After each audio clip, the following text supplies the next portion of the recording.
విడనాడు. Okay, విడనాడు అంటే విడిచిపెట్టు లేదా వదిలే.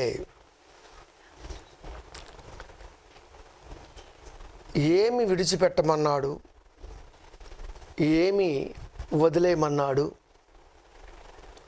అన్నది మనం జాగ్రత్తగా కొన్ని నిమిషాలు ఆలోచించాలి.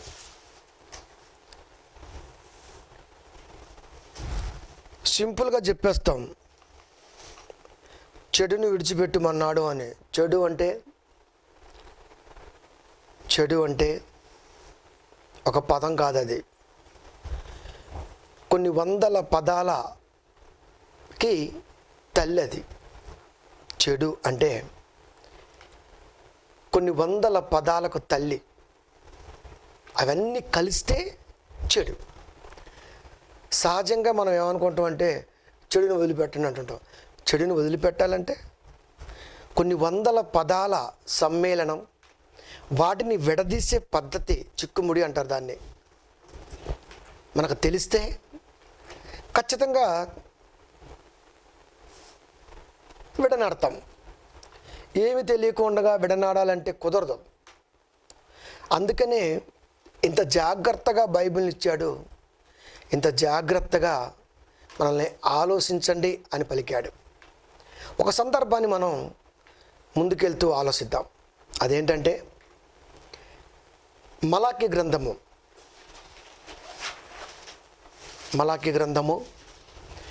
4వ అధ్యాయము 1, 2, 3 వచనాలు. ఏలయనగా నియమింపబడిన దినము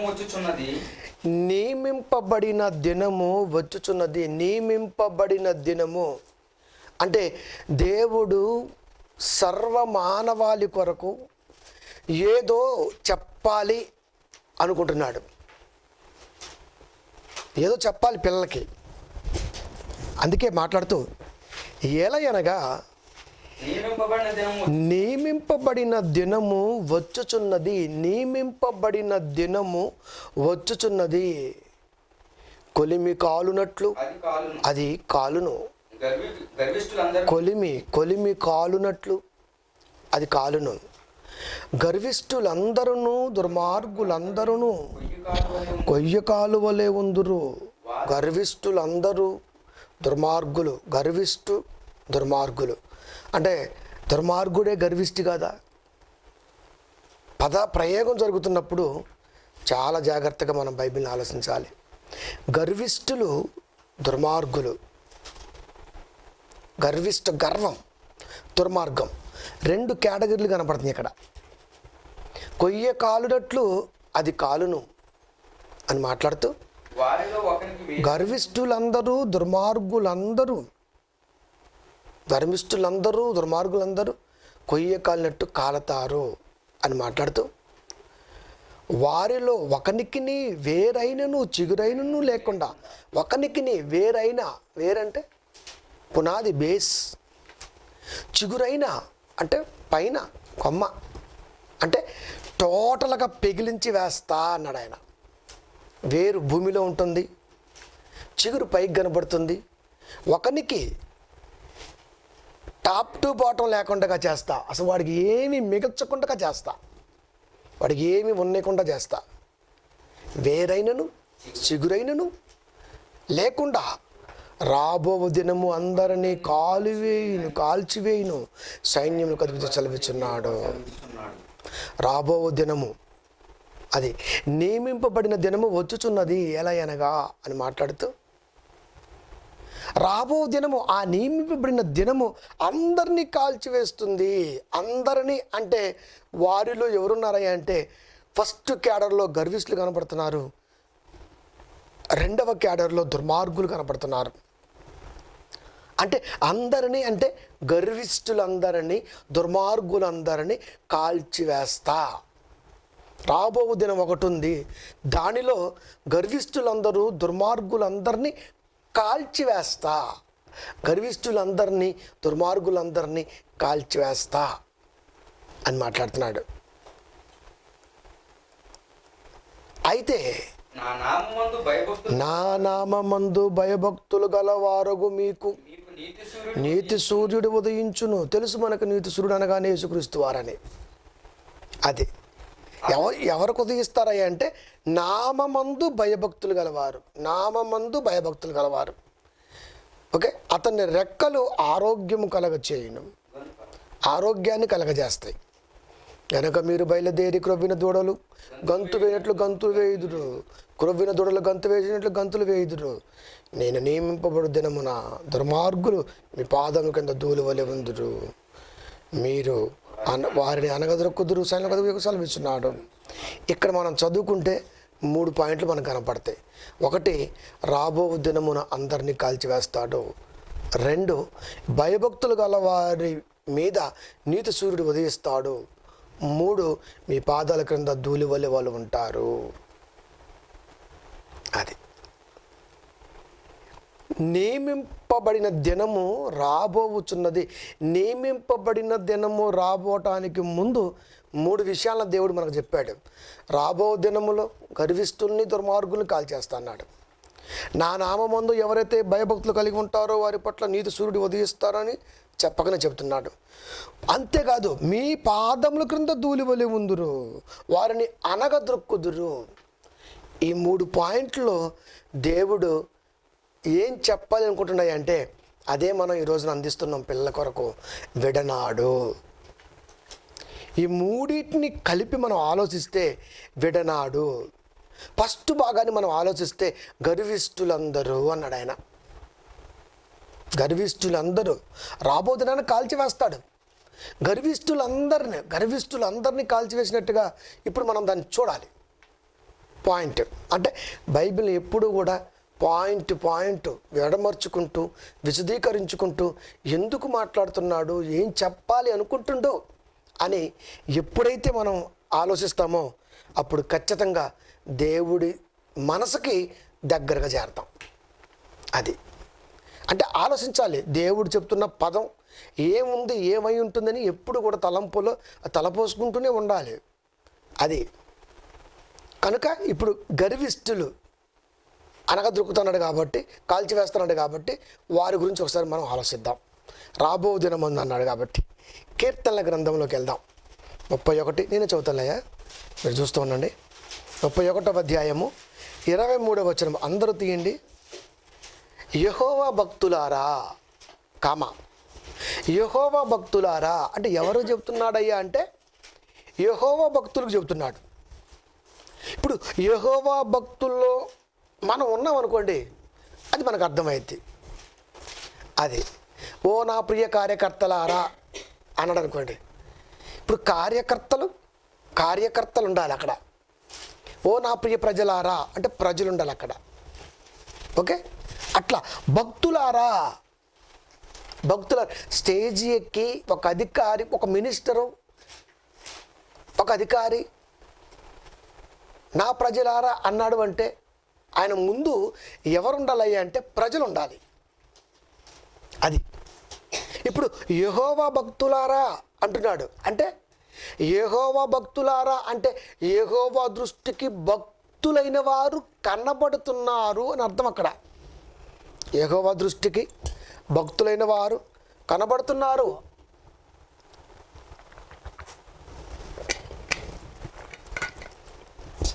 మీరందరూ ఆయనను ప్రేమించుడి. భక్తుని మళ్ళా ప్రేమించమంటే ఏంటి? భక్తుడు అంటేనే ప్రేమించేవాడు కదా. భక్తుడు అంటేనే ప్రేమించేవాడు. మరలా మీరందరూ ఆయన్ని ప్రేమించుడి అంటున్నాడు ఏంటి అంటే భక్తులు ప్రేమించరా? యెహోవా భక్తులారా మీరందరూ ఆయనను ప్రేమించుడి. మీరందరూ ఆయన ప్రేమిస్తేనే కదండి భక్తులు అయ్యేది. ప్రేమిస్తేనే భక్తులు అవుతారు. మరలా ఎస్పెషల్లీ ప్రత్యేకించి ఆ పదాన్ని నొక్కుతున్నాడు అంటే ఏం చెప్పాలనుకుంటున్నాడు దేవుడు?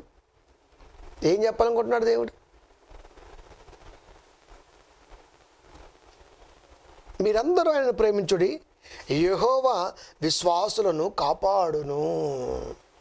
ఇక్కడ భక్తులు వచ్చారు, ప్రేమించడని మాట వస్తుంది. పైగా విశ్వాసులు. ఇప్పుడు విశ్వసిస్తేనే భక్తుడవుతాడు. భక్తుడైన వాడు ప్రేమిస్తాడు. అయినా సరే మళ్ళా చెప్తున్నాడు, విశ్వసించిన వాడు భక్తుడవుతాడు, భక్తుడైన వాడు ప్రేమిస్తాడు. ఆయన మళ్ళా చెప్తున్నాడు, యెహోవా భక్తులారా మీరందరూ ఆయన ప్రేమించుడి, యెహోవా విశ్వాసులను కాపాడును, గర్వముగా ప్రవర్తించు వారికి ఆయన గొప్ప ప్రతీకారము చేయును. అంటే విశ్వసించిన వాడు భక్తుడిగా మారి, భక్తుడిగా మారిన వాడు ప్రేమికుడిగా మారినా వీరిలో ఏముంటుందయ్యా అంటే గర్వం ఉంటుంది అన్నాడు ఆయన. ఎవరిలో? విశ్వసించి భక్తుడిగా మారి ప్రేమిస్తున్నటువంటి వాడిలో, అంటే క్రైస్తవుల్లో. గర్వముగా ప్రవర్తించే వారికి ఆయన గొప్ప ప్రతీకారము చేయును. గొప్ప ప్రతీకారం అంటే, ప్రతీకారం అంటేనే డేంజరు.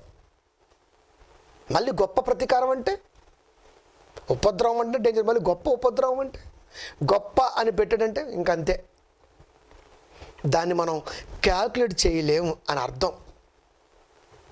ఎవరికి ప్రతీకారం? ఎవరికి ప్రతీకారం? గర్విష్ఠులు, దుర్మార్గులు. ఇంతకు వీళ్ళెవరు? విశ్వసించిన వాడి గురించి మాట్లాడు దేవుడు ఎప్పుడు. విశ్వసించిన వాడికి ఒకటే, వాడు పోతే నరకమే. విశ్వసిస్తున్న వాడిని కాపాడుకోవటానికి దేవుడు ఆయా భక్తుల ద్వారా పలికిస్తున్నటువంటి మాట. అది ఆన్ చేసావా? దీంది ఇది అది ఆన్ అవదులే. ఇది ఈ బటనం. ఓకే, కూర్చో. ఆడ లేస్తుంది కదా బ్రదర్. ఓకే, కనుక ఎవరు చెప్తున్నాడయ్యా అంటే దేవుని యందు ఉన్నటువంటి వారి గురించే మాట్లాడుతున్నాడు. అది భక్తులు, ప్రేమించేవారు, విశ్వాసంగా ఉన్నటువంటి వారు. విశ్వసించిన వాడు భక్తుడవుతాడు, భక్తుడైన వాడు ప్రేమిస్తాడు. ప్రేమించిన వాడిలోకి గర్వం అనేది వస్తుందేమో చూసుకో అంటున్నాడు ఆయన. గర్వముగా ప్రవర్తించు వారికి ఆయన గొప్ప ప్రతీకారము చేయును. గొప్ప ప్రతీకారము చేయును. ప్రతీకారం చేయటంలో గొప్ప అంటే ద గ్రేట్ వాడుతున్నాడు ఇంకా. అది కనుక గొప్ప, అసలు ఆ పదమే నిజంగా భయం వేయాలండి. అది గొప్ప ప్రతీకారం చేయను. ఇప్పుడు భక్తులుగా ఉంటున్న మనము, ప్రేమిస్తున్న మనము, విశ్వాసులుగా ఉంటున్న మనము గర్వంగా ఎందుకు ప్రవర్తిస్తామండి? అసలుకి ఎందుకు ప్రవర్తిస్తాం? గర్వంగా ఎందుకు ప్రవర్తిస్తామంటే మనిషి భూమి మీద మనిషే. ఎందుకంటే యేసుక్రీస్తు వారు తన కుమారుడు, దేవుడైన లోకానికి వచ్చిన తర్వాత పౌలు గారు మాట్లాడుతున్నా, మిగతా భక్తులు మాట్లాడుతున్నా, మిగతా వారు రాయబడి ఉన్న దేవుని కుమారుడు అని ఎందుకు రాశారో వాళ్ళకి అర్థం కాల. ఆ పదాన్ని తీసుకున్నారు, యేసుక్రీస్తు వారు దేవుని కుమారుడే అని మాట్లాడడం జరిగింది. అంటే గర్వం వచ్చేసింది వాడికి, భ్రష్టు పట్టిపోతున్నాడు వాడు. యేసుక్రీస్తు వారు దేవుని కుమారుడిని చెప్పటంలో ఆంతర్యం ఏంటయ్యా అంటే, అందరం దేవుని కుమారులమేగా. మరి నువ్వు, నేను అందరం దేవుని కుమారులమేగా. అందరం దేవుని కుమారులమైనా ప్రత్యేకించి యేసుక్రీస్తు వారు దేవుని కుమారుడని, నా ప్రియ కుమారుడని ఆయన నొక్కి వక్కానించటంలో ఉద్దేశాన్ని ఎతకవలసిన మనిషి, ఇదిగో పౌలే చెప్పాడు, ఇదిగో తిమోతియే అన్నాడు, ఇదిగో భక్తులే పలికారు, ఇదిగో దేవుడే పరిశుద్ధాత్మ ప్రేమతో రాయించాడు అని, యేసుక్రీస్తు వారు అనగానే ఆయన దేవుని కుమారుడే అని ఈ యాంగిల్లో వెళ్ళిపోతుంటే, నా కుమారుణ్ణి దేవుడు అనటానికి వీడికి ఏం అడ్డం వచ్చింది? వీడికి ఎందుకు అడ్డం వచ్చింది? నా కుమారుణ్ణి దేవుడు అంటానికి ఏమైంది? నా కుమారుణ్ణి దేవుడు అంటానికి ఏమైంది? ఎందుకు అనలేకపోతుండాడు అంటే వాడిలోకి ఏమొచ్చింది తెలుసా? వాక్యము మాకు తెలుసు అనే గర్వం వచ్చింది. వాక్యం మా కంటి ముందు కనబడుతున్న దాంట్లో దేవుడు వాడికి కానరాక గుడ్డితనం వచ్చింది. అందుకనే వాళ్ళందరినీ కూడా లేకుండా చేస్తా అన్నాడు. ఎవడైతే సరే యేసుక్రీస్తు వారి మీద యాంటీగా ఉన్నాడో వాడి పరిస్థితి ఎలా ఉండబోతుంది తెలుసా? కీర్తనల గ్రంథము 89వ అధ్యాయము 23వ వచనము. 89:23 నేను చదువుతాలేమ్మా. అతని ఎదుట నిలవకుండా అతని విరోధులను నేను పడగొట్టేదను. అతని ఎదుట నిలవకుండా అతని విరోధులను నేను పడగొట్టేదను. అతని ఎదుట నిలవకుండగా అంటే యేసుక్రీస్తు వారు ఎదుట ఉండకుండగా విరోధి అన్నవాడు ఉండడు. యేసుక్రీస్తు వారు ఇప్పుడు ఎలా ఉన్నారయ్యా అంటే 1:14 యోహాను సువార్త మనం తీసుకుంటే వాక్యము శరీరధారి వాక్యంగా ఉన్నాడు. అంటే వాక్యము ముందు వాక్య వ్యతిరేకులు ఎవడు నిలబడు. ఎందుకయ్యా అంటే వాడిలో గర్వం ఉంది. వాడిలో గర్వం ఉంది. అది వాక్యం అర్థం కాకపోతే క్షుణ్ణంగా ఆలోచించాలి. దాని గురించి బోళ్ళంత శ్రమ తీసుకోవాలి, బోళ్ళంత టైం హెచ్చించాలి. ఎందుకు దేవుడు ఈ పదాన్ని పలికిండో అని మనం ఆలోచించాలి. అలాంటిది రాయబడిన పదాన్ని తీసుకొని మాట్లాడుతున్నారే కానీ ఈ పదం వెనకాల దేవుని ఉద్దేశం ఏమై ఉంటుంది అని ఒక్కడు ఆలోచించట్లా. యేసుక్రీస్తు వారు దేవుడు అంటే వీడికి వచ్చిన నష్టం ఏంటండి? వీడికి వచ్చిన నొప్పి ఏంటి అసలుకి? అలాగ లేదా బోల్డ్ అని చెప్పాం ఇప్పటికీ మనం. అది అతని ఎదుట నిలవకుండగా అంటే వాక్యము ఎదుట నిలవకుండగా అతని విరోధులు నేను పడగొట్టుదును. పడగొట్టేవాడు ఎవడో తెలుసా? వాక్యం పట్ల విధేయత కలిగినటువంటి క్రైస్తవుడు పడగొడతాడు. ఎవరిని? వాక్యం పట్ల విధేయత లేని క్రైస్తవుండి. మరి ఘోరం అండి, మరీ ఘోరం కదా. అంటే అర్థం ఏంటి? ఒకే ఇంటిలో ఉన్నటువంటి వారిని, గర్వంగా ఉన్నటువంటి వారిని మరొకడు వాడిని అణిచివేస్తాడు. అది చెప్పాలనుకుంటున్నా ఆయన. ఒకే ఇల్లు అంటే క్రీస్తు కింద ఉన్నాం మనందరం, క్రీస్తుతో ఉన్నాం మనందరం, దైవ కుటుంబంగా ఉన్నాం, క్రీస్తు కుటుంబంగా ఉన్నాం. అది క్రీస్తు బాడీ ఆఫ్ క్రైస్ట్ మనందరం కూడా. అతని విరోధులు అతని ఎదుట నిలవకుండా అతని విరోధులు అతని ఎదుట అంటే వాక్యం ఎదుట ఉండకుండా అంటే అప్పటికే వాళ్ళు వాక్యం ఎదుట ఉన్నారు, అప్పటికే వాళ్ళు వాక్యాన్ని పంచుతున్నారు. అయినా రివర్స్లో పంచుతున్నారు, అయినా భిన్నంగా పంచుతున్నారు, ఇష్టానుసారంగా పంచుతున్నారు. ఎవడు ఇష్టం వచ్చినట్టుగా వాడు వాక్యాన్ని పంచడం నేర్చుకున్నాడు. కనుక దేవుడు ఏం చెప్పాలి అనుకుంటుండో మనం ఆలోచించాలి. అతని ఎదుట నిలవకుండగా అతని విరోధులను నేను పడగొట్టేదను. నేను పడగొడతా అంటే యాంటీ బిలీవర్స్, వ్యతిరేకపు విశ్వాస వ్యతిరేకులు వీళ్ళు, నేను పడగొట్టేస్తా అన్నాడు ఆయన. పడగొడతానన్న దేవుడు పడగొడుతున్న విధానాన్ని మనం చూడాలి. ఇక్కడ పడగొడతా అన్నాడు కదా, మరి పడగొడతానన్న దేవుడు మరి పడగొడుతున్నాడు కదా, పడగొడతాడు. ఆయా కాలాలలో మనుషుల యొక్క ఉద్దేశం కానీ వాడి యొక్క క్యాడర్ ఏదైనా కానివ్వండి, రాజు అవ్వచ్చు, మంత్రి అవ్వచ్చు, ఎవరైనా కానివ్వచ్చు, ఇలాంటి వాళ్ళందరూ కూడా పారసిక కాలంలో యేసుక్రీస్తు వారిపై బోల్డ్ అంత కుట్ర జరిగింది. అప్పుడు యేసుక్రీస్తు వారు ఉన్నారా? ఇంకా భూమి మీదకి రాలా. అది దానియేలు గారు చెబుతూ ఉంటారు. అంటే యేసుక్రీస్తు వారు రావటానికి ముందే బోళ్ళని ప్రణాళికలు ఆయన రాకుండా చేయడం కొరకు సాతాను ఆయా వ్యక్తులు వాడుకుంది. ఎప్పుడైతే సాతాను వాడుకోవటం ప్రారంభిస్తుందో ఆటోమేటిక్గా మనిషి గర్విష్ఠుడవుతాడు. గర్వం ఎప్పుడు వస్తుందయ్యా అంటే సాతాను వాడుకుంటే గర్వం వస్తుంది. సాతాను వాడుకుంటే పాపం వచ్చిందిగా. ఫస్ట్ గర్వం, ఆ తర్వాతే దుర్మార్గం, ఆ తర్వాతే పాపం, ఆ తర్వాతే పోవటం. ఫస్ట్ స్టార్టింగ్ స్టేజ్ అదే. వాడు వాడుకుంటుండో అంటే గర్వం. ఎలా చెప్పగలం చెప్పమంటారా? మనకు అన్ని ఎగ్జాంపుల్కి ఒకటి దొరుకుతాడు బైబిల్లో. ఎప్పుడు వాడిని తీసుకోవటమే యోధ, పైగా ఇస్కరియోతు యోధ. యేసుక్రీస్తు వారు పక్కన ఉన్నారు, వాక్యం చెబుతున్నారు. వాడికి ఎంత గర్విష్టి కాకపోతే ఇంత మహత్కార్యాలు చేస్తున్నా, ఇంత గొప్ప సూచక్రియలు చేస్తున్నా, ఇంత గొప్ప వాక్య పరిచర్య చేస్తున్నా, ఇంత గొప్ప ప్రాణత్యాగానికి సిద్ధపడుతున్నా వాడి మనసులోకి ఎందుకు వెళ్ళదయ్యా అంటే అడ్డపడింది వాల్, అది గర్వం. అది గర్వం అడ్డపడింది వాడికి. కనుక ఇంత ప్రసంగం చేస్తున్న పక్కన కూర్చొని మనం అనుకోవచ్చు గోలిగులు కూడా ఏం చెప్తాడు ఎప్పుడు దొరుకుతుందో చూద్దాం అంటే గర్వం వచ్చేసింది. అంటే ఫస్ట్ గర్వం ఉంటుంది, ఆ తర్వాత ఏదైనా సరే పురుడు పోసుకుంటుంది. కనుక గర్వం దేవుడు తట్టుకోలేని క్రియ మనిషిలో. ఎవడైనా కానివ్వండి, గర్విష్టి అని దేవుడు చూస్తే మాత్రం వాడికి ఆప్షన్ ఇవ్వడు. ఇంకా చూద్దామన్నమాట యెషయా గ్రంథము. ఎందుకంటే ఇప్పుడు మనం గర్విష్ఠుల గురించి మాట్లాడుకుంటున్నాం కాబట్టి. అది 10వ అధ్యాయము 12వ వచనము 10-12 యెషయా.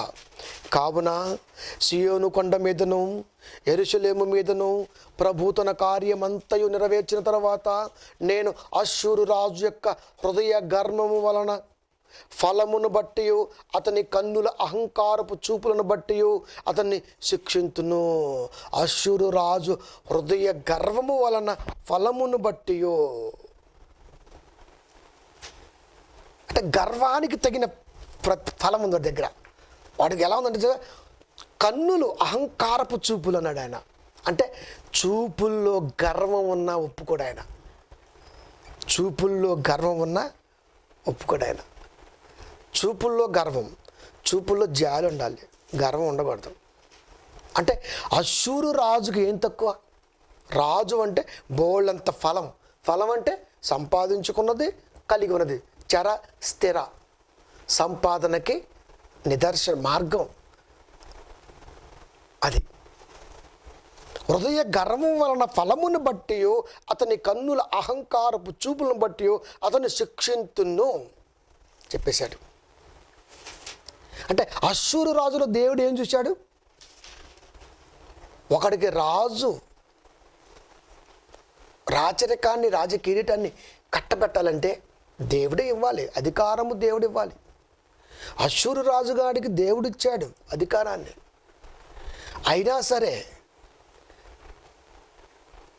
దేవుడిచ్చిన దాన్ని మరిచిపోవటం వలన, అనేక వెనకాలు వచ్చి పడటం వలన అతని కన్నులకు అహంకారపు చూపు వచ్చేసింది.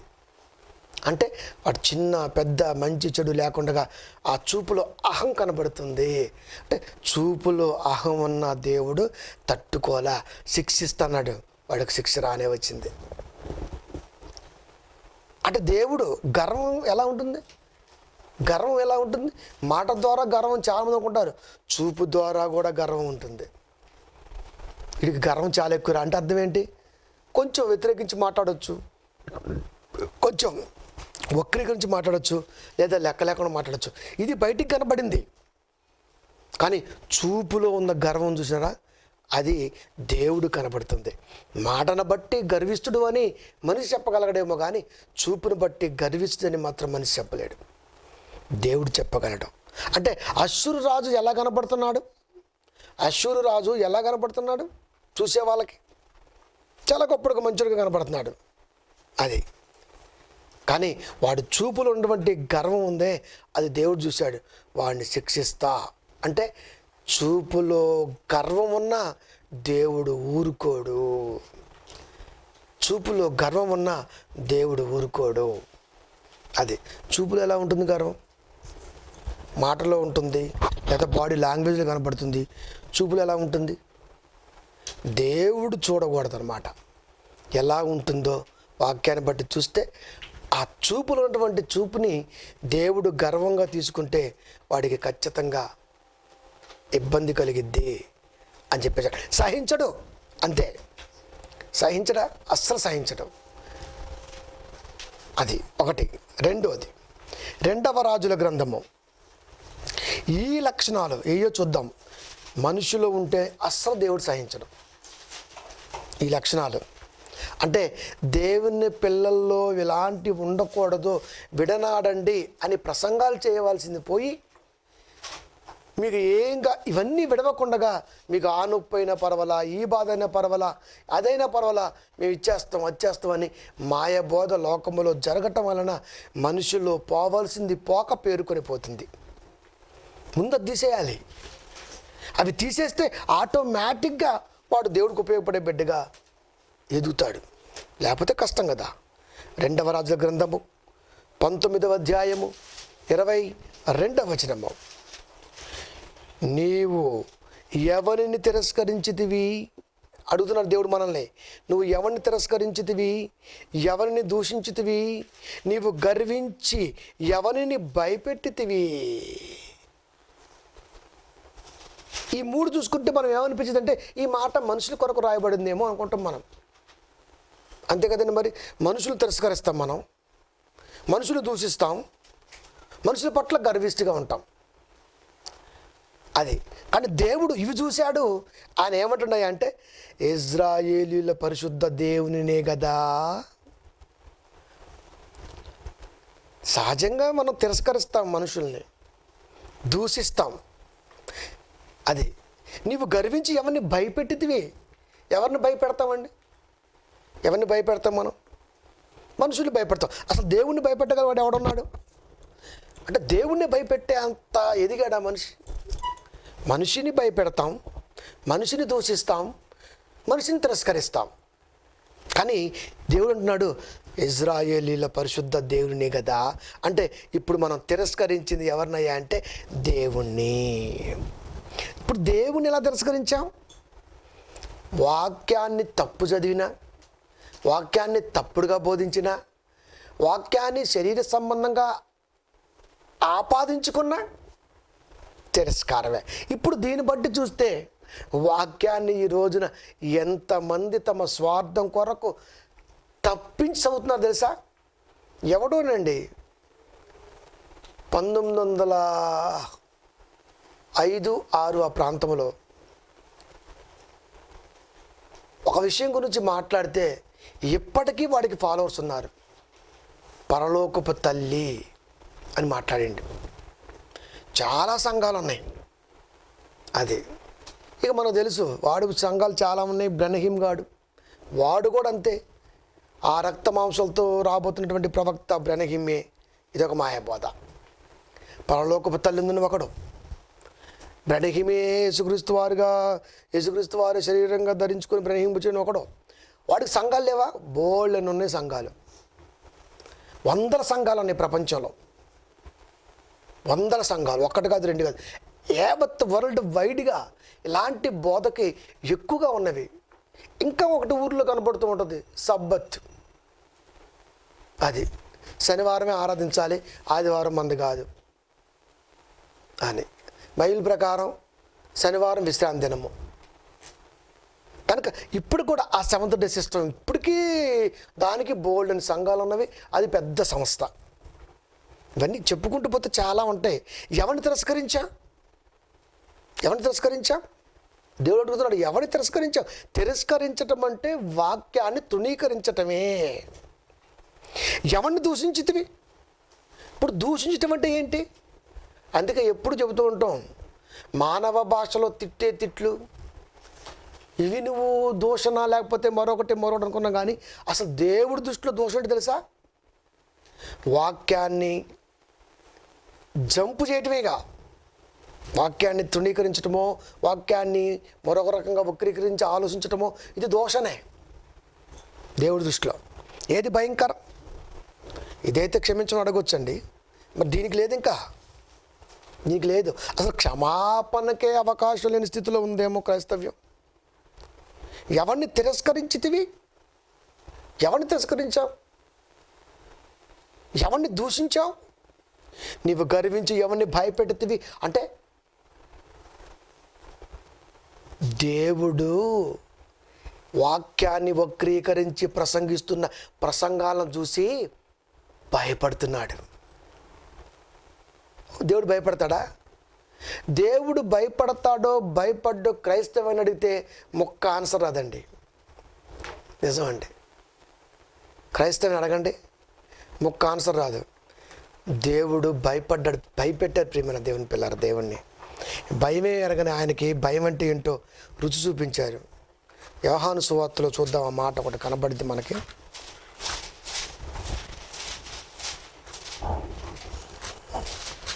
భయపడతాడా దేవుడు?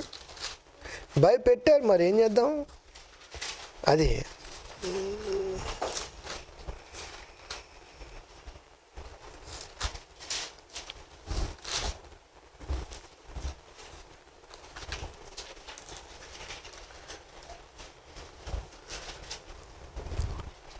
పన్నెండవ అధ్యాయము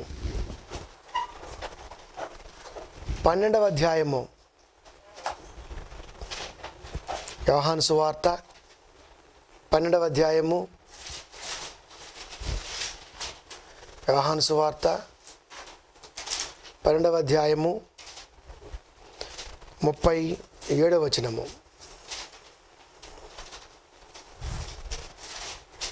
యోహాను సువార్త 12వ అధ్యాయము 37వ వచనము. యేసు ఈ మాటలు చెప్పి వారికి కనబడకుండా దాగియుండెను.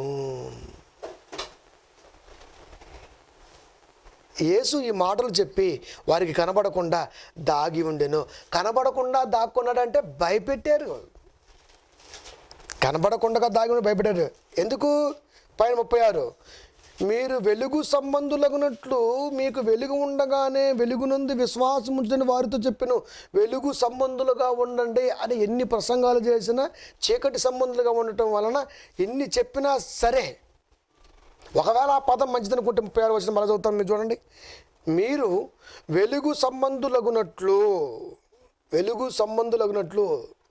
మీకు వెలుగు ఉండగానే వెలుగునందు విశ్వాసం ఉంచుడని వారితో చెప్పాను. 37, యేసు ఈ మాటలు చెప్పి వెళ్ళి వారి కనబడకుండా దాగి ఉండెను.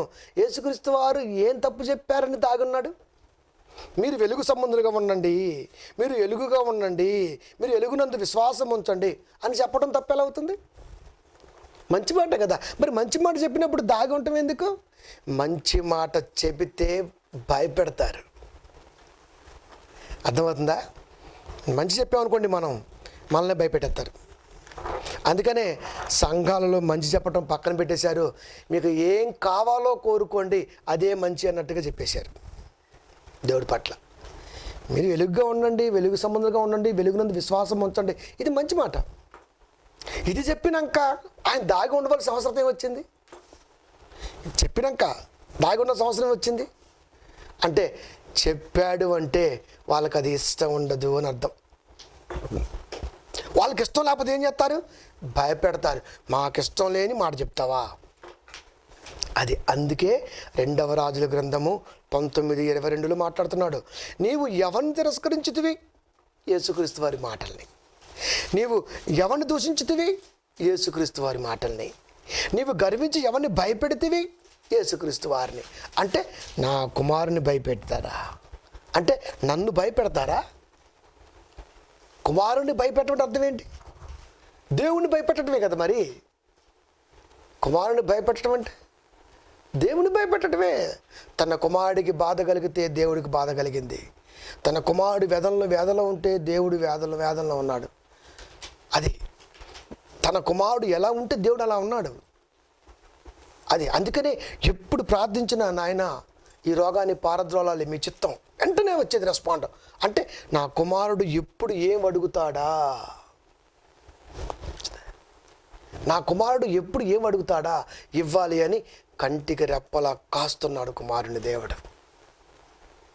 ఆ కుమారుడు మన కొరకు కంటి మీద రెప్ప లేకుండా, ఆయన కంటి మీద కునికేయకుండా ఆయన శ్రమ పడుతున్నాడు. అంటే తండ్రి కొడుకులు దేవుడు యేసుక్రీస్తు వారు మానవాళి కొరకు ఎంత కష్టపడుతున్నారో అర్థం కాల మనకి. నీవు గర్వించి ఎవరిని భయపెట్టితివి? యేసుక్రీస్తు వారు దాక్కున్నాడంటే భయపెట్టిందండి ఈ లోకం. యేసుక్రీస్తు వారిని భయపెట్టమంటే దేవుడిని భయపెట్టడమే. ఇజ్రాయేల్ దేవుడు పరిశుద్ధ దేవుడినే కదా. ఆయన ఎలా భయపెట్టామండి అసలుకి? అంటే గర్వం. దేవుణ్ణి భయపెట్టే అంత స్థితికి ఎతగలుగుతున్న మనిషి అక్కడి నుంచి దిగలేకపోతున్నాడు. చాలా మోస్ట్ డేంజర్ అండి ఇది.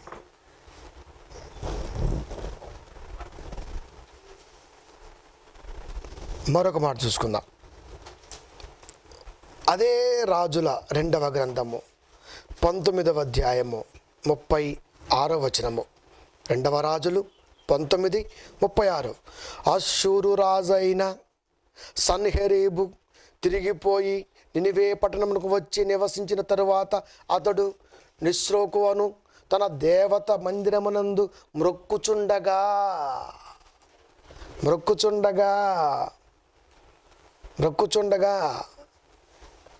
అష్షూరు రాజు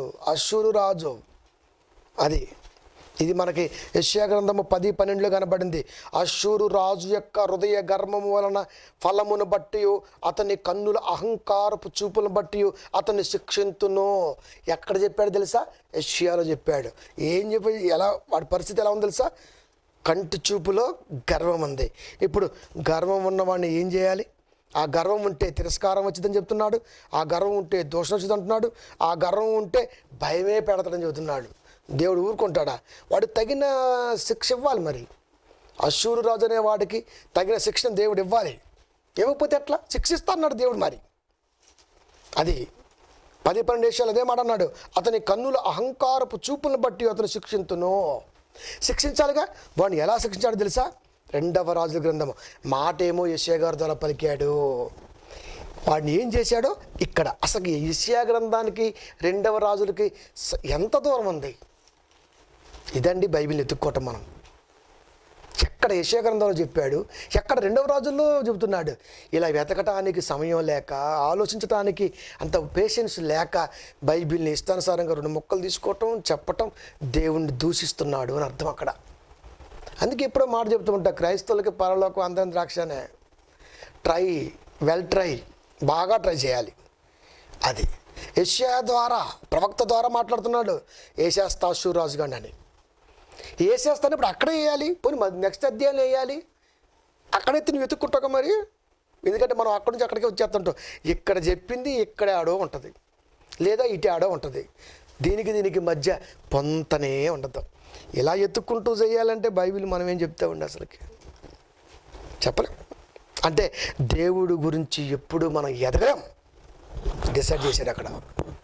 కనుక ప్రియమైన దేవుని పిల్లరా, యెషయా గ్రంథం 10:12 చెప్పిన మాటని 2వ రాజుల గ్రంథము 19:36లో ఎలా శిక్షిస్తున్నాడు తెలుసా? అష్షూరు రాజైన సన్హెరీబు తిరిగిపోయి నినివే పట్టణమునకు వచ్చి నివసించిన తరువాత అతడు నిస్రోకు అను తన దేవత మందిరమందు మ్రొక్కుచుండగా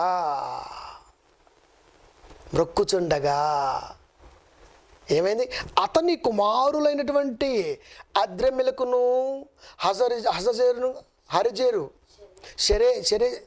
షెరెజెరును ఖడ్గముతో అద్రెమెల్కును షెరెజెరును ఖడ్గముతో అతనిని చంపి అరారాతు దేశంలోనికి తప్పించుకొని పోయిరి. ఎవరు చంపారు? ఇంటివారే చంపారు. ఎవరు చంపుతారండి? ఇంటివారే చంపుతారు. 89:23 కీర్తనలు ఏమన్నాడు? అతని ఎదుట నిలవకుండా అతని విరోధులను నేను పడగొట్టుతును. అతని ఎదుట నిలవకుండగా అతని ఎదుట ఎవరుంటారు? 31:23 కీర్తన.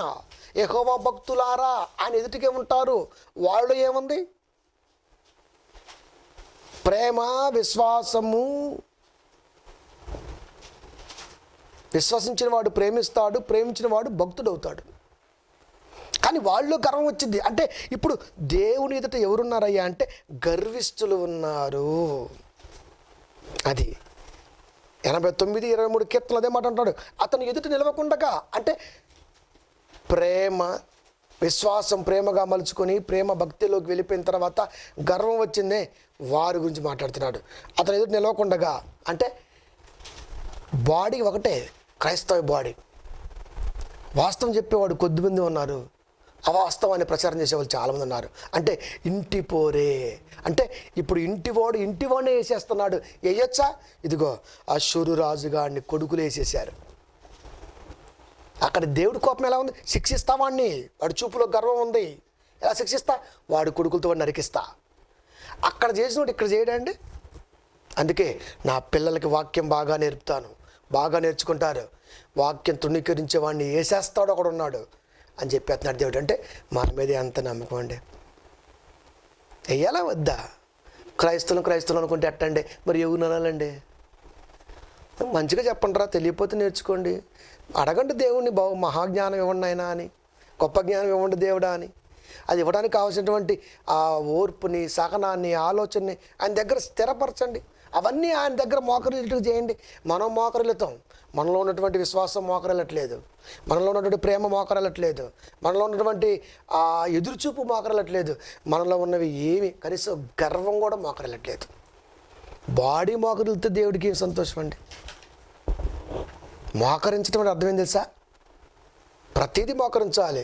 విశ్వాసం మోకరించాలి, ప్రేమ మోకరించాలి, తృష్ణ మోకరించాలి. ఒకవేళ మనలో ఉన్నటువంటి ఏదన్నా గర్వం, ఏదైనా ఏంటి గర్వం ఉంటుంది, గర్వం మోకరించాలి. గర్వం కూడా మోకరించాలా? గర్వం కూడా మోకరించాలి. గర్వం మోకరించితే అస్సలు మోకరించుతుంది. అది మోకరించదు. మనిషి మోకరిస్తే అన్నీ మోకరించి అనుకోవటం తప్పు. అవన్నీ మోకరించాలనుకుంటే ఆటోమేటిక్గా శరీరం మోకరిస్తుంది, నోరు తెరుస్తుంది, కన్ను ఏడుస్తుంది, అది శరీరం తేలికైపోతుంటుంది. ఇవన్నీ లేకుండా టప్పుకొని వచ్చేసి మనం మోకరం చేసాం అనుకోండి, అదే. అందుకని క్రైస్తవ్యంలో మోకరింపు ప్రార్థన ఎక్కువ చేస్తూ ఉంటారు. అవి వంచకుండా ఇవి వంచితే కుదరదు. గర్వం మనిషిని వంగకుండా చేస్తుంది. అందుకే నిస్రోకు అను తన దేవత మందిరంలో మొక్కుచుండగా మొక్కుతున్నాడు, అంతే. మొక్కుతున్నోడిని మొక్కుతున్నట్టే వేసి పడేశారు. అది అద్రమెలకును హరజరును ఖడ్గముతో అతన్ని చంపి, అంటే మొక్కుతున్నాడు, మొక్కటం వేసేస్తే కథం, మొక్కుబడి తీరిపోయింది అక్కడ దేవుడిది. తలకాయ తీగ అవతల పడింది అంతే వాడిది. అది ఆరారాతు దేశంలోనికి తప్పించుకొని పోయిరి. ఇంకెక్కడ దొరుకుతారు దేవుడి స్కెచ్ గీస్తే?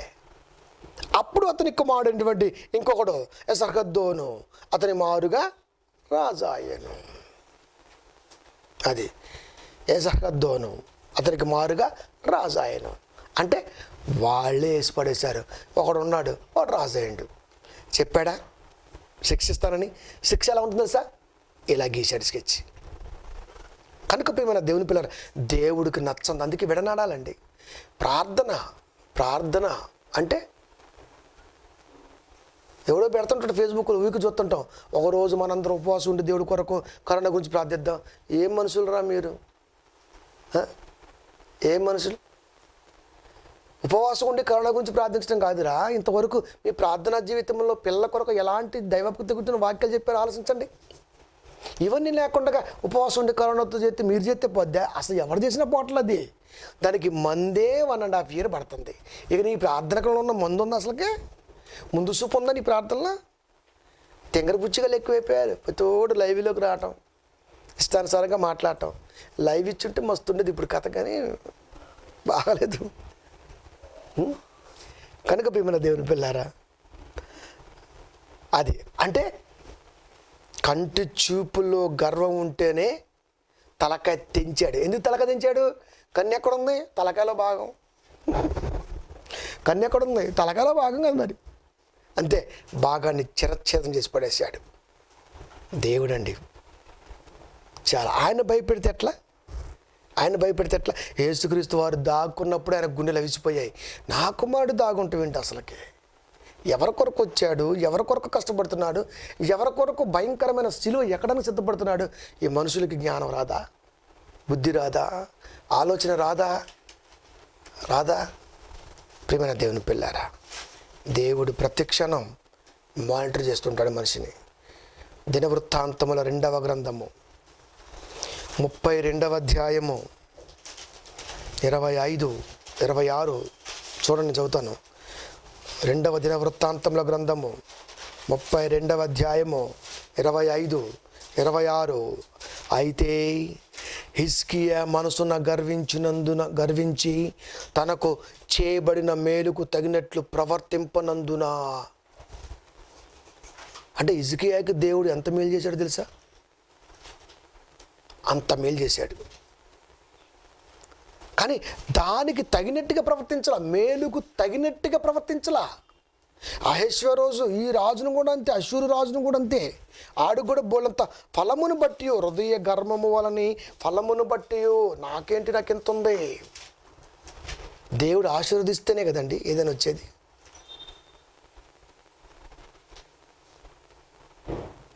అయితే హిజ్కియా మనసును గర్వించి తనకు చేయబడిన మేలుకు తగినట్లు ప్రవర్తింపనందున,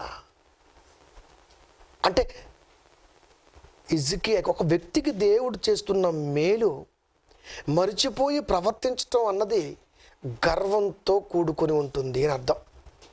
గర్వించి అంటే దేవుడు చేసిన మేలుని గర్వించి కాదు, సగర్వంగా తీసుకోవాలి దాన్ని. మనం సగర్వం కాస్త పక్కకు వెళ్ళిపోతే గర్వం ముందుకు వస్తుంది.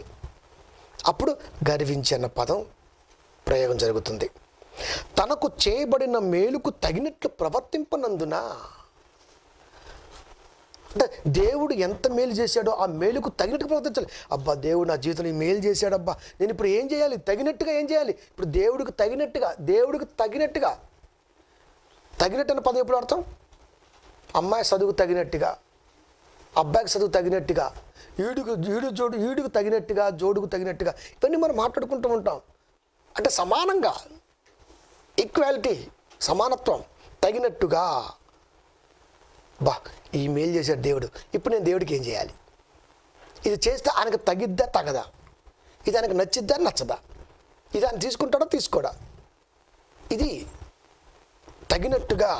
అంటే మేలు దేవుడు చేయటం వలన మనం బేరీజు వేయాలి. అబ్బాయి నా స్థితి మార్చిన దేవుడు, నా పరిస్థితి మార్చిన దేవుడు, ఆయనకు తగినట్టుగా నేను ఏదైనా ఆయనకు చేయాలి. ఇది చేస్తే ఆయనకు సరిపోతుందా, తగినట్టుగా సరిపోతుందా అని మనిషి ఆలోచించాలి.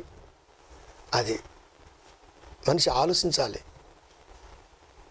ప్రవర్తింపనందున అతని మీదికిని యోధా యెరూషలేముల వాటి మీదికి కోపము రాగా, అతని మీదికి యోధా యెరూషలేముల మీదికి. అతని మీదకి ఎందుకు వచ్చింది? అక్కడ ఉన్నాడు కాబట్టి. అంటే ఆయన మీదకి, ఆయన ఉంటున్న ప్రాంతం మీదకి. అంతటితో పోదా? పోదు. ఒక్కడితో పోదా? పోదు. రౌండ్ వేస్తుంటుంది అది. కోపము రాగా, కోపం వచ్చేసింది. వెంటనే మరి దేవుని ప్రేమ గుర్తిరిగిన వాడు కాబట్టి ఒక్కసారి వెనక్కి వచ్చేసాడు. హిజ్కియా హృదయ గర్వం విడిచి అని పదం ఉంది అక్కడ. అంటే హృదయ గర్వముతో ఉండటం వల్లనే దేవుడి కోపం నా మీదకి, యోధా యెరూషలేము మీదకి వచ్చింది అని షార్ట్ పీరియడ్లో గుర్తిరిగాడు. గ్యాప్ ఇవ్వాల. 25వ వచనంలో గర్వించాడని రాయబడింది, 26వ వచనం వచ్చేసి వెంటనే పక్కనే తెలుసుకున్నాడు. అంటే దేవుని కోపం ఎలా వస్తుందో ఒక మనిషికి తెలియాలండి. ఇది వచ్చిందంటే బా దేవుడి కోపమే ఇది, అంతే. స్పాట్ డెసిషన్ అనమాట. అంటే అంత ఎలర్ట్గా ఉండగలగాలి,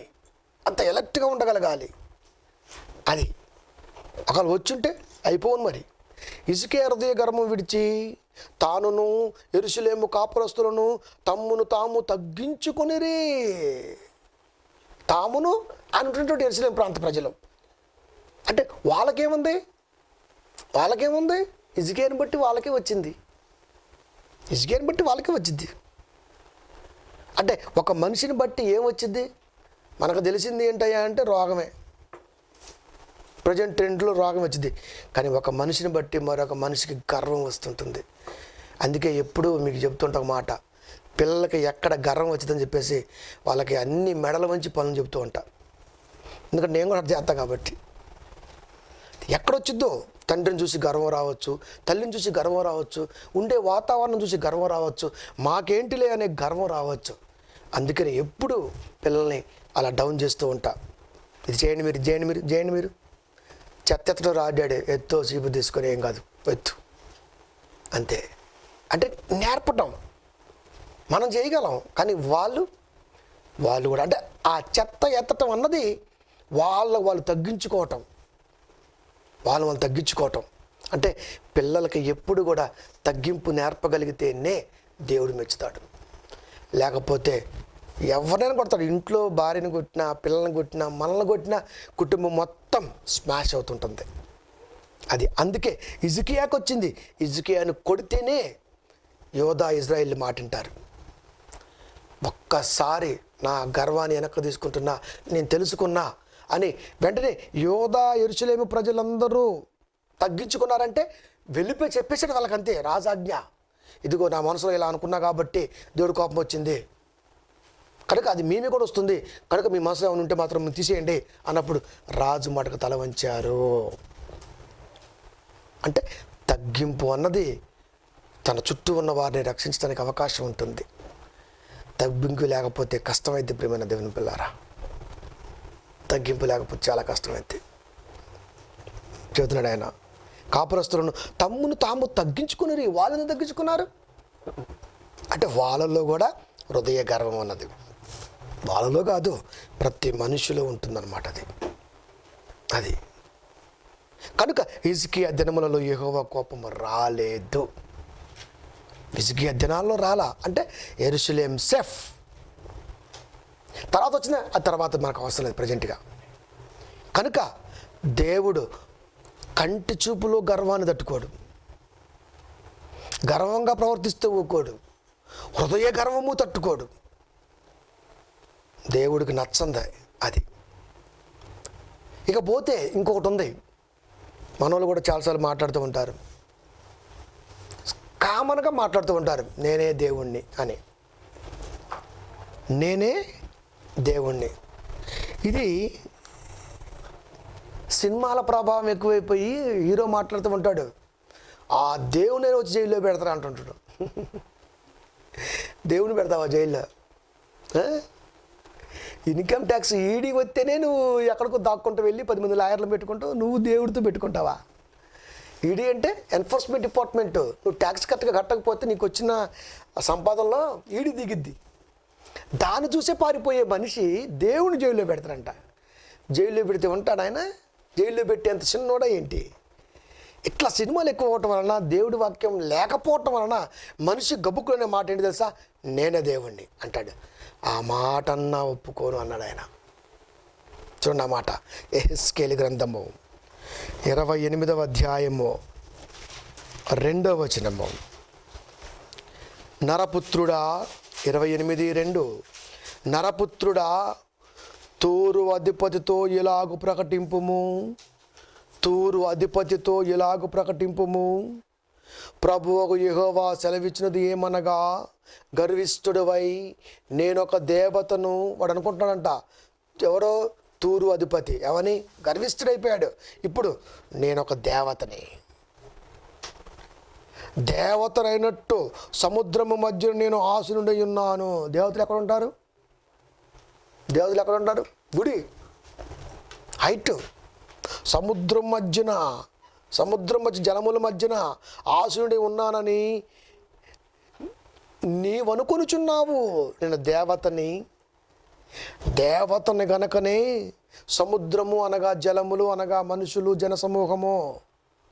ప్రకటన గ్రంథంలో మనకు అమ్మాట కనబడిద్ది. అంటే మీ మధ్య, ఇక్కడ అది దాని అర్థం. నేను ఒక దేవతని, నేను ఒక దేవుణ్ణి, అందుకే మీ మధ్య నేను అలా ఉన్నాను. ఎలా? ఇలాంత గొప్పగా ఉన్నాను అంటే జనాల మధ్య దేవుడుగా పిలిపించుకుంటున్నాడు. నువ్వే మా దేవుడివి, నువ్వే మా దేవుడివి, నువ్వే మా దేవుడివి. ఎవడైతే దేవుడితో సమానం అనుకున్నా, దేవుడు అని ప్రజలు అనుకున్నా అని వేసేస్తాడు. అలా చాలామంది అధికారులు వేసేసాడు దేవుడు. పేర్లు చెప్తే బాగోదులే కానీ. ఆశుడు ఉన్నానని నీవు అనుకునుచున్నావు. నీవు దేవుడవు కాక మానవుడవై ఉండియు, నువ్వు మనిషి కదరా, దేవునికి తగినంత అభిప్రాయము కలిగి ఉన్నావు. నీవు దానియేలు కంటే జ్ఞానవంతుడు అంటే ఎటకారం. దేవుడు చెబుతున్నా, ఎటకారం చేస్తున్నాడు దేవుడు. అవును మరి, నువ్వు దానియేలు కంటే జ్ఞానవంతుడివి. దానియేలు అంత పెద్ద జ్ఞానే దేవుని అని చెప్పుకోవాలా, దేవునికి భక్తుడిగా ఉన్నాడు అక్కడ. నువ్వేంటి అసలుకి? నువ్వేంటి అసలుకి? తూర్పు అధిపతి నువ్వేంటి? ఒక దేశానికి అధిపతి నువ్వు, ఒక దేశానికి అధిపతి అంతే. అంటే ఆ దేశ ప్రజలు మొత్తం నీ మాట వింటున్నారు. దేశ ప్రజలు నువ్వు దేవుడు అయిపోయావు, నువ్వేం చేసినా మా దేవుడు చేస్తున్నావు, మా దేవుడు చేస్తున్నావు కేకలు వేస్తున్నారు. అంతే, నువ్వు మనిషి కదా. నువ్వు దేవునికి తగినంత అభిప్రాయము కలిగి ఉన్నావు. అంటే దేవుడు ఏ ఉద్దేశంతో అయితే మనుషులకు మేలు చేస్తాడో అలాంటి మేలు నేను చేస్తున్నా. అంటే నేనే దేవుణ్ణి, డాక్టర్లే దేవుళ్ళు. ఎప్పుడన్నారు ఈ మాట? ప్రజెంట్ సిచ్యువేషన్లో పెద్ద పెద్ద మేధావులు మొత్తం మాట్లాడే మాట, డాక్టర్లే ప్రత్యక్షపు తెల్లకోటు దేవుళ్ళు. రోగం పోగొడుతున్నారు కాబట్టి వాళ్ళు దేవుళ్ళు అయిపోయారు. రోగం పంపించినోడు దేవుడు కదా, క్రిమి. పోగొట్టేవాడు దేవుడు అయితే పంపించినోడు ఎవడో? పంపించినోడు ఎవడో? ఏమైపోయింది? ఆనాడు పరిస్థితి కూడా ఈరోజు అలాగే ఉంది. ఇంకా మండుతుంది కదా దేవుడికి దినము కోపాన్ని రగిలిస్తున్నారు. ప్రార్థనతో, ప్రకటనలతో, యాడ్లతో, ఇటు క్రైస్తవుల ప్రార్థన ద్వారా, ఇటు అన్యులు ప్రింట్ మీడియా ద్వారా, టెక్లోలు ఫేస్బుక్లు వాట్సాప్ల ద్వారా, ఇలా దేవుడి కోపం దినము రగులుతుంది. ఇంకెక్కడ ఆగిద్ది? ఆగే ప్రసక్తి కనబట్ల లోకంలో. అందుకే అంటాడు ఆయన, నువ్వు దానియేలు కంటే మరి జ్ఞానవంతుడు, మరి నువ్వు దానియేలు కంటే గొప్పడివి.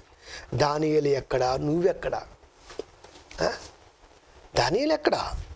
దానియేలుకి ఎంత జ్ఞానం ఉంది?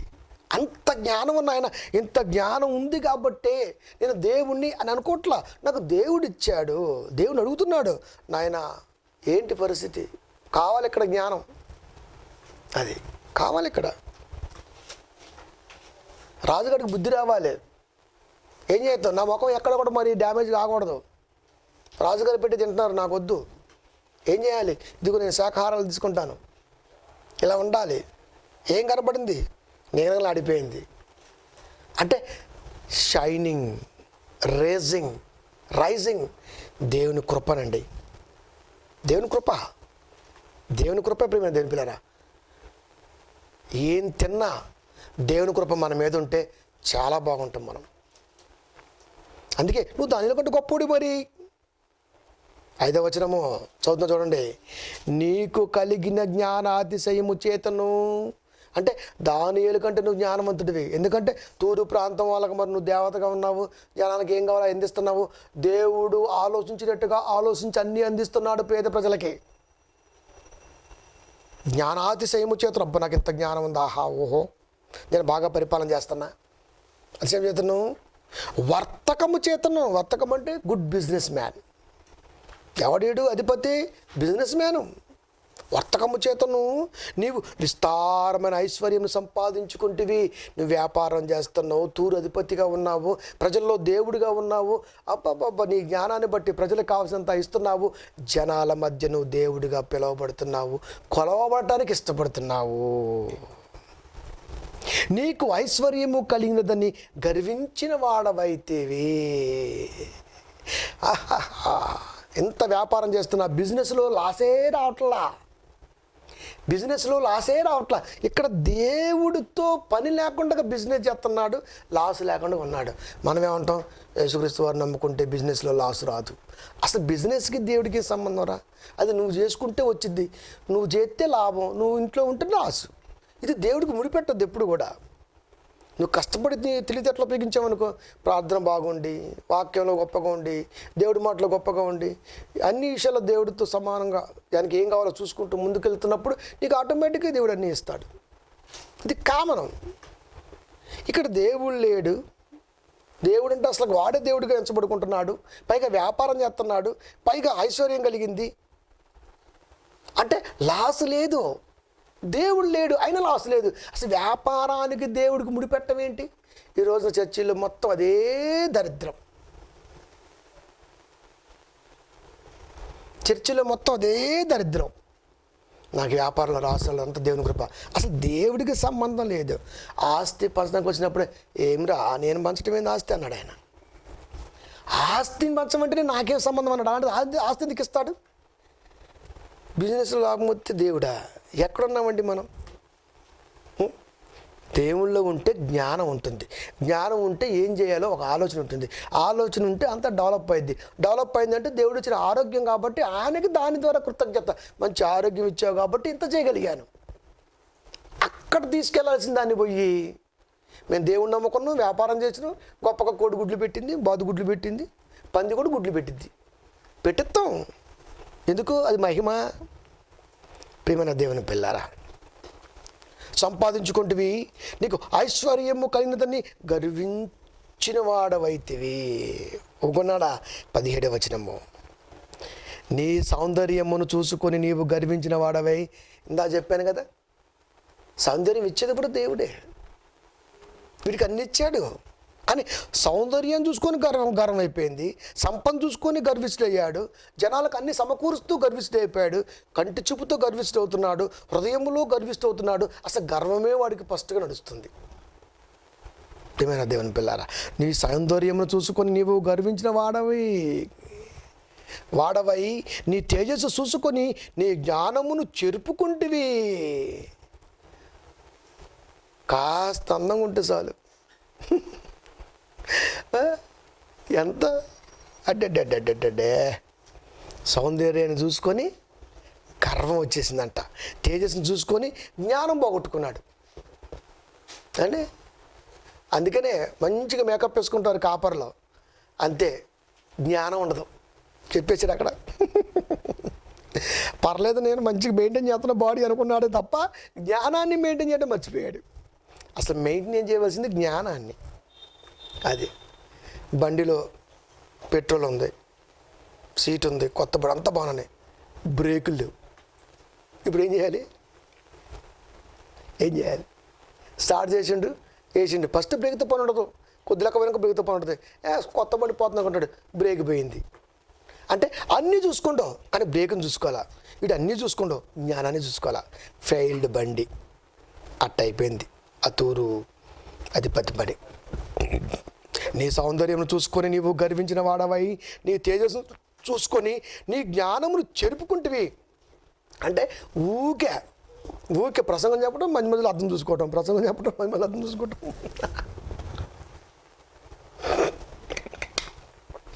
ఎడిటింగే కదండి, అందుకే మనం ఎడిటింగ్ చేయమండి.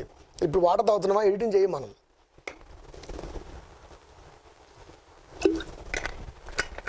ఎందుకంటే లైఫ్ బాగుంటుంది కాబట్టి. కానీ అక్కడ అన్ని ఎడిటింగ్ చేస్తుంటా, పౌడర్ అద్దుతా, మళ్ళీ మధ్యలో వచ్చి అయ్యగారికి పౌడర్ అద్దాలి, ఎడిటింగ్లో పోద్ది అంతా. మనకేమో మొత్తం వచ్చేస్తుంటుంది. అబ్బా, రాసేస్తున్నాడు దేవుడు, తెలియాలి ప్రజలకి ఇవన్నీ. కావున నేను నిన్ను నేలను పడవేసేదను. నేలనే అంటే నేల నాకిస్తాను దేవుడు. రాజులు చూచుండగా నిన్ను హేళనకప్పగించేదును. అంటే హేళన ఇప్పుడు హేళన ఎవరు? దేవుడు రమ్మంటే వచ్చే నీకు కనపడినటువంటి దైవ సైన్యం. హేళన కూడా దైవ సైన్యమేనా? దైవ సైన్యమే. హేళనకు అప్పగిస్తూ ఉంటున్నాడు ఆయన. మరి యేసుక్రీస్తు వారిని హేళన చేశారుగా. యేసుక్రీస్తు వారిని హేళన చేశారంటే దేవుడి దగ్గర ఏవైతే ఉంటాయో దెయ్యం వాటిని తన వైపు మలుచుకుంటుంది. దేవుడు హేళనని తన కోసం వాడుకోనుకున్నాడు. హేళన మనుషులు తిరిగిపోయినట్టుగా ఒకసారి అటు తిరిగిపోతుంటుంది, మనసుగా వెళ్ళిపోతుంటుంది. అది కూడా దేవుడు అస్త్రం, అది హేళన. మనం కూడా మనం తిరిగిపోట్లా. 1:6 గలతీలు చెప్పరా? అరే ఇప్పుడే పక్కన చెప్పి పట్టుపోయి ఇటుసరికి అయిపోయిందా? క్రీస్తు కృపను బట్టి మిమ్మల్ని పిలిచిన వారిని విడిచి భిన్నమైన సువార్తట్టుకు ఇంత త్వరగా అలా తిరిగిపోయారు. ఒక మనిషి తిరిగిపోగలిగినప్పుడు హేళన బోదండి. హేళనకు అప్పగిస్తా అన్నాడు, అక్కడ పనిచేసింది. కొద్ది కాలం అయిపోయినాక హేళన కూడా తెచ్చుకుంది తన వైపు, యేసుక్రీస్తు ప్రయోగించింది. ప్రియమైన దేవుని పిల్లారా, చూసారా? హేళనకు అప్పగించేదను. ఎందుకు? సౌందర్యం చూసుకున్నావు, జ్ఞానం బాగొట్టుకున్నావు. తేజ చూసుకుంటున్నావు, జ్ఞానం పోయింది, గర్వం వచ్చేసింది, ఇక లాభలేదు. 18లో చివరి మాట జనులందరూ అన్న కాని చూస్తున్నా చూడండి. అదే ఎహెజ్కేలు 28:18లో చివరి మాట, జనులందరూ చూస్తుండగా దేశము మీద నిన్ను బూడిదగా చేసేదను. జనులందరూ చూస్తుండగా దేశం మీద నిన్ను బూడిదగా అంటే నిలబెట్టి కాల్చేస్తా. బూడిద ఎప్పుడైతే మనం నిలబెట్టి కాల్చేస్తా. బాబోయ్, ఎవరిని? ఈ అధిపతిని. వాడికి మంచి వ్యాపారం ఉంది, మంచి జ్ఞానం ఉంది, మంచి అందం ఉంది. ఏమండి? సౌందర్యం, తేజస్సు. అంటే అసలు వాడు ఇంకెంత అందగాడు మీరు చూడండి. అందగాడు, ఆజానుబాహుడు, పెట్టగలే స్థితి ఉన్నోడు, మంచి బిజినెస్ మ్యాను, అప్పటి వరకు అపజయం తెలియనివాడు. కానీ హృదయములో గర్వం రావటం వలన ఏమైపోయాడంటే బూడిదైపోయాడు. ఇప్పుడు లేరా మనుషులు? దేవుడి కంటే గొప్పగా వాక్యాన్ని ప్రేమించేవాడు కనపట్లేదు కదండి అసలుకి. దేవుడి కంటే గొప్పగా మనుషులు ఇష్టపడే వాళ్ళు ఉన్నారు, కానీ వాక్యాన్ని బట్టి దేవుణ్ణి ఇష్టపడేవాడు ఎవడున్నాడు చెప్పండి? ప్రియమైన దేవుని పిల్లారా, బూడిదైపోయాడు. దానికి కారణం గర్వం. అపొస్తలుల కార్యములు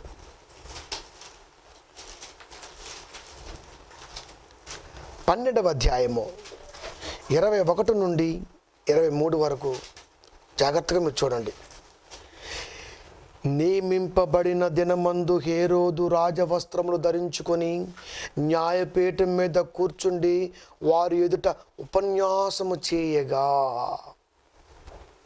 హేరోదు అనగానే మళ్ళీ ఆ హేరోదు అనుకోమాకండి. యేసుక్రీస్తు వారు పుట్టినప్పుడు, శిష్యుగా ఉన్నప్పుడు ఆయన 2:19 మత్తయిలో చచ్చిపోయాడు. గుర్తుపెట్టుకోండి. బైబిల్లో కొన్ని పదాలు వచ్చినప్పుడు ఆయనే ఈయనే ఆయన తల బీక్కోవడానికి ప్రయత్నాలు చేయమాకండి. ఎందుకంటే యేసుక్రీస్తు వారు శిష్యుడిగా ఉన్నప్పుడే ఏ రోజు చచ్చిపోయాడు, అప్పుడు దూత కబురు పెట్టిద్ది ఏమని, ఆడు పోయాడు, వాడు కొడుకు రాజు అయ్యాడు, మీరు అక్కడి నుంచి నజరేతుకి వెళ్ళండి అన్నప్పుడు నజరేతులో వెళ్ళాలి కాబట్టి, నజరేతుని పిలవాలి కాబట్టి ఏ రోజు మరణానంతరం వెళ్ళాడు. ఇక్కడ ఏ రోజున వచ్చింది, మనం అదే కన్ఫ్యూజ్ అయిపోతుంటాం ఊరికే. బైబిల్ని చాలా స్పష్టంగా జాగ్రత్త చదవాలి. ఇది పేతురు గారు, యోహాను గారు, యాకోబు గారు నరికిన సందర్భాల్లో కనబడుతున్నటువంటి తత్వం ఇది. ఓకే. నియమింపబడినటువంటి దినమందు హేరోదు రాజవస్త్రములు ధరించుకొని న్యాయపీఠం మీద కూర్చుండి వారి ఎదుట ఉపన్యాసము చేయగా జనులు ఇది దైవస్వరమే కానీ మానవ స్వరము కాదని కేకలు వేచరి.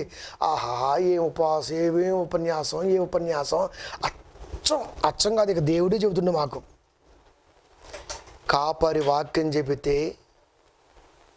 వెనకాల ఉండి మాట్లాడిస్తుంది దేవుడు అన్న సంగతి వాడు ముందు చెప్పాలి ప్రసంగంలో. ప్రభువా, మాట్లాడేది నేను కాదు, మాట్లాడేది మీరు అని చెబితే ప్రసంగం వింటున్నటువంటి ప్రజలు దేవుడిగా పూజించరు, కీర్తించరు, గుర్తించరు. మనం చెబుతాం మన ప్రసంగాలు, మన ప్రార్థన ముందు మీరు చూస్తే, ప్రభువా మాట్లాడేవారు మీరు, నాలో ఉండి మాట్లాడండి అని మాట్లాడుతుంటాం. అంటే అర్థం ఏంటి? అప్పుడు దైవ ప్రేరేపణతో ఎదురుగా కాపరి మాట్లాడుతుండో అని కాపరికి గౌరవిస్తారు, దేవుణ్ణి విలువిస్తారు. అవన్నీ లేకుండా ఇప్పుడు చూడు మీ కొరకు అద్భుతంగా ఇస్తా అని ఇలా మాట్లాడుకుంటే అచ్చం దేవుడినయ్య ఆయన అంటుంటారు. ఎప్పుడైతే కాపరి దేవుడి లిస్టులోకి వెళ్ళిపోయాడో అని చంపేస్తాడు దేవుడు. అందుకే ప్రార్థన ముందు ప్రార్థించుకుందాం అన్నప్పుడు, ప్రభా మీ పిల్లలకు కావాల్సినటువంటి అనేక మాటలు నా నోరును బోరగా వాడుకొని, నా నోరును వాడుకొని, నన్ను వాడుకొని నా నుంచి మీరు మాట్లాడండి, వాళ్ళు వింటారు. అప్పుడు అయ్యగారి ప్రార్థన దేవుడు విని ఆయన ద్వారా మాట్లాడిండు అని దేవుడికి ఘనత వచ్చింది. అంటే ప్రసంగం చేస్తే దేవుడికి ఘనత రావాలి. ఈరోజున ప్రసంగం చేస్తే పలానా ఆయన పబ్లిక్ వెళ్ళిపోతుంది, ఊకోడు. ఎందుకంటే ఆ ఏ రోజుగానే తోసేశాడు, మనల్ని ఊకుంటాడా? న్యాయపీఠం ఎదుట కూర్చుండి వారి ఎదుట ఉపన్యాసము చేయగా జనులు ఇది దైవస్వరమే కానీ మానవ స్వరము కాదని కేకలో. అంటే ఎట్లా ఈజ్ గాడ్, దేవుడు హేరోదు దేవుడు అయిపోయాడు. మరి వాడని ఆగండి నేను దేవుడిని కదా అంటున్నాడా? అసలు అది కూడా లేదు. అతడు దేవుని మహిమ పరచనందున, దేవుని మహిమ ఆ సమయంలో దేవుని ఎలా మహిమపరుస్తాడు? ఇప్పుడు దేవుని మహిమపరచడం అంటే మనం ఏమనుకుంటాం? రావాలి, ఒంగోవాలి, ప్రార్థన చేయాలి, శ్రద్ధగా ఉండాలి, వినాలి, ఒబీడియన్స్, ఇవన్నీ దేవుడికి అవసరం లేదు. లాజర్లో ఎక్కడుంది ఒబీడియన్స్? ఎక్కడుంది మోకరింపు ప్రార్థన? ఎక్కడుంది? లాజర్లో ఏమీ లేదు. ఆడు రొట్టె ముక్కలు ఇస్తే తిందాం. దేవుడు వాడికి కృప చూపి వాడి మనసులో ఉండి వాడు తిన్న 2 మెతుకులు అట్లా విసిరేస్తే ఏరుకొని తిందాం. దేవుడు కృప చూపి, అందుకే లాజరు చనిపోతే వచ్చాయి దోతలు. అక్కడ ప్రార్థన ఏది? ప్రార్థన అంటే అంతరంగానికి సంబంధించింది. అది అలాగని ఇది చేయొద్దని కాదు, ఇది కూడా కావాలి దేవుడికి. కానీ వీటన్నిటిని మించిన ప్రార్థన అంతరంగ పరిశోధకుడికి అందించాలి. అది క్రైస్తవ్యానికి నేర్పాలి మనం. అది అతడు దేవుని మహిమపరచుందన. ఇప్పుడు ఆయన దేవుని ఎలా మహిమపరుస్తాడు? దేవుని మహిమపరచడం అంటే అందరికీ ఆ పీఠం నుంచి చెయ్యి ఊపి ఆపండి ఆపండి ఆపండి ఆపండి, నేను రాజుని, మీకేం కావాలో అందించేవాడిని, మీరు నా ప్రజలు కనుక నేను దేవుణ్ణి కాదు. అది మహిమపరచటం. మహిమపరచడం అంటే ఏంది? నేను కాదు అని చెప్పడం మహిమపరచటం. నేను దేవుణ్ణి కాదు, ఇది మహిమ. అది అయ్యా ఇంత బాగా వాక్యం చేస్తారు, అంత దేవుని కృపయ్య, అది మహిమ వెళ్ళిపోతుంది. మహిమ వెళ్ళిపోతుంది, దేవుడికి మహిమ. ఇలా ప్రతిరోజు మనం చూసుకుంటే తగ్గింపులో మహిమ ఇంక్లూడింగ్ ఉంటుంది. అది తగ్గింపులో ఉంటుంది దేవుడికి మహిమ. అది అంటే తగ్గింపులో గర్వం ఉండదు. గర్వం లేకపోతే దేవుడికి మహిమ అందిద్ది అంతే. గర్వం లేనటువంటి మనుషులు దేవుడికి మహిమ అందిద్ది అంతే. అది అతడు దేవుని మహిమ పరచనందున వెంటనే ప్రభుదూత అతన్ని మొత్తెను గనుక పురుగులు పడి ప్రాణం విడిచెను. స్పాట్ డెడ్, మామూలు డెడ్ కాదు, పురుగులు. ఆ శవాన్ని ముట్టుకుందామంటే కరోనా కంటే ఘోరంగా ఉంటాయి ఆ పురుగులు. ఇంకా పురుగుల శవాన్ని అంటుకోలేము మనం. మీరు చూడండి, మామూలుగా శవానికి స్నానం చేపిస్తాం, కానీ యాక్సిడెంట్లో ఈ శవానికి స్నానం చేపిస్తామా? లేదు లేదు, మీరు స్నానం చేపియాలంటే ముట్టి మీద 2 వేస్తారు పోలీసు వాళ్ళు, డెప్ మీద 2 బీగుతారు. ముఖం అక్కడ చూడో అంటాడు అంతే. ఆ ముఖం కూడా అప్పటికే ఇంతే ఉంటుంది, బెత్తి ఉంటుంది, ఇంత ఇట చూసి మూసేస్తాం. అదే మామూలు చనిపోతే స్నానం, సెంట్లు, వాడికి కావాల్సిన బట్టలు, ఇలాంటి వాచీలు అన్నీ.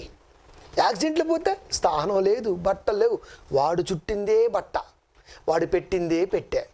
నువ్వు మూతట్ట తీయాలా, ముయ్యాలా, తీసుకెళ్ళి లోపల వేయాలా, అంతే. మరి స్నానం ఎందుకు వచ్చింది? చివరి స్నానం అంట. అంటే పురుగులు పడి చెప్తే స్నానం ఎవరని చెప్పిస్తారా? సచ్చినోడి దగ్గర పురుగులు ఉన్నాయి అనుకోండి, అంత గిసగిస గుసగుస బుసబుస ఆడుతుంది అనుకోండి, వెళ్ళి స్నానం చేపిస్తామా? మీద పడి ఏడుతామా? నుదుటి మీద ముద్దు పెడతామా? శవం కూడా శుభ్రంగా ఉండాలా. దేవుడు అందుకే చెప్తాడు అంటాడు. అంతే.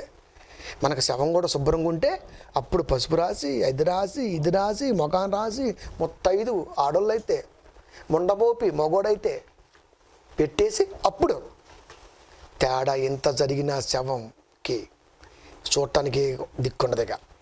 పురుగులు పడ్డాయి, ఇప్పుడు స్నానం ఎట్లా చేపిస్తారు చెప్పండి? మరి స్నానం చేయించాలి ఇక్కడ. యాక్సిడెంట్ అయినా, పురుగులు పడ్డా, మరి ఏదైనా సరే చూపించాలి. ఇక్కడ లేదు, మరి ఛాయిస్ లేదు, ఇక ఛాయిస్ లేదు. అందుకనే శవాల కాడ ఏడ్చే ఏడుపంతా నటన. ఇప్పుడు ప్రజెంట్ సిచ్యువేషన్ నుంచి వచ్చారనుకోండి, ఏమంటున్నారు? అసలు శవమే మాకొద్దు, వాడెవడో మాకు తెలియదు, మాకొద్దు. ఎందుకు? లోపల పురుగు ఉంది. పురుగుంటి శవం వద్దా? పురుగుంటి శవం వద్దు. ఎందుకు? ఆ పురుగు మమ్మల్ని ఇబ్బంది పెట్టింది కాబట్టి.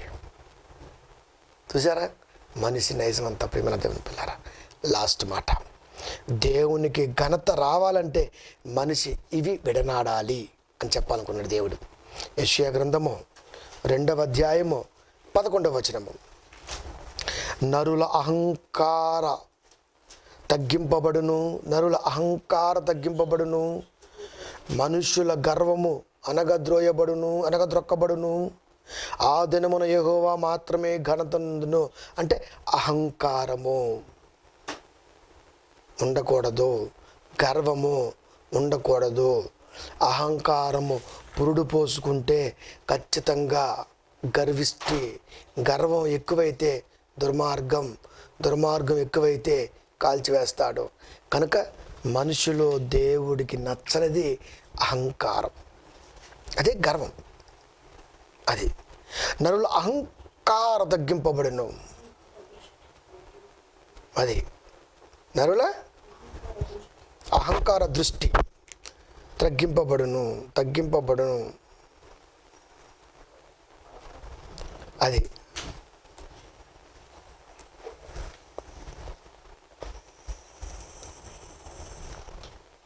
అహంకార దృష్టి తగ్గింపబడును.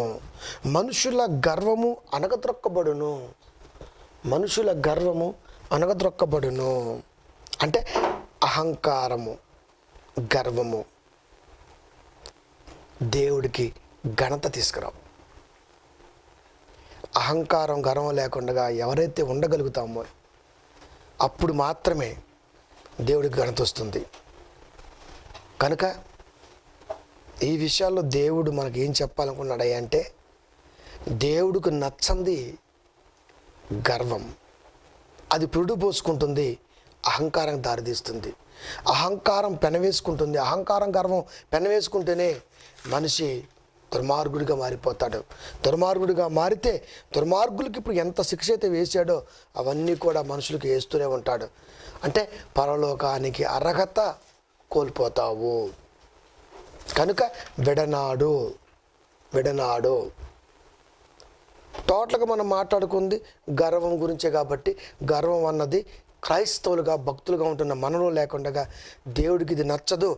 ఉంటే ఏమైద్దో, ఇక ఒక తూరు అధిపతి నుంచి కానీ లేకపోతే ఒక అశూరు రాజు గురించి కానీ ఇలా మనం కొన్ని సందర్భాలు చూసుకుంటూ వచ్చాం. హిజ్కియా గురించి కానివ్వండి. వీళ్ళందరూ నాశనమైపోవడానికి కారణం గర్వమే.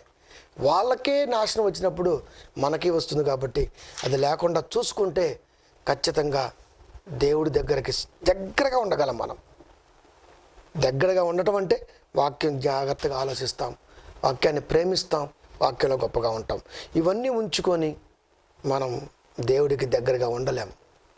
కనుక ఒకడు బూడిదైపోయాడు, ఒకడు పురుగులు పట్టిపోయాడు, ఒకడు కత్తితో నరకబడ్డాడు. ఇలా వీటన్నిటికి కారణం ఏముందయ్యా అంటే గర్వమే. రేపు మన సాగు కూడా ఎలా ఉండబోతుందో మరి. బూడిదైపోతామో తెలియదు, కత్తితో నరకబడతామో తెలియదు, అది యాక్సిడెంట్లో పోవచ్చు చెప్పలేం. అట్లా ఎందుకంత క్రూరంగా పోయాడు? గర్వం. మంచి సాగు ఉందనుకోండి, ఎంత బాగుంటుంది. ఒక అబ్రహం గారి సావు, ఒక దానియేలు గారి సావు, ఒక ఆయన కుమారుల సావు, అబ్రహం గారి కుమారుల సావు, నిండు వృద్ధాప్యం. పౌలు గారి సావు నిండు వృద్ధాప్యం. అంటే వాళ్ళంతా అనుసుకొని పౌలు ఎంత గర్విస్తే, సౌలుగా ఉన్నప్పుడు ఎంత గర్విస్తే అలా అంటే అనుసుకున్నాడు. అంటే ఉంటుందని చెప్పాడు. దాన్ని అనుసుకుంటూ ఖచ్చితంగా వస్తే అహంకారం మనలో లేకుండా పోతుంది, గర్వం లేకుండా పోతుంది. గర్వం ఉంటే మాత్రం ఖచ్చితంగా ఇదైతే ఎంతమందికి అయితే ఇవన్నీ ఎదురయ్యాయో మనకు ఎదురవుతుంది. మనం కూడా పెద్ద అతీతం ఏమీ కాదు. దేవుని దృష్టిలో అంతా సమానమే. కాబట్టి విడనాడు అంటే దేవుడికి ఇష్టం లేనిది వదిలే. అలా వదిలేస్తే ఖచ్చితంగా మనిషి తగ్గింపులోకి వస్తాడు. ఖచ్చితంగా జ్ఞానమైన తలంపుతో హెచ్చింపులోకి ఎదుగుతాడు. ఒక మనిషి అద్భుతమైన జ్ఞాన హెచ్చింపులో ఉంటున్నాడంటే దేవుడు వాడికి తోడుగా ఉన్నాడు. ఒక మనిషి జ్ఞానాన్ని కోల్పోతున్నాడు అంటే దేవుడు వాడిని విడనాడుతున్నాడు. దేవుడు విడనాడకూడదు. దేవుడికి ఇష్టం లేనిది మనం గుర్తెరిగి విడనాడాలి. ఇంతకీ ఏది విడనాడతావో నిర్ణయం మనమే తీసుకోవాలి. ప్రార్థించుకుందాం.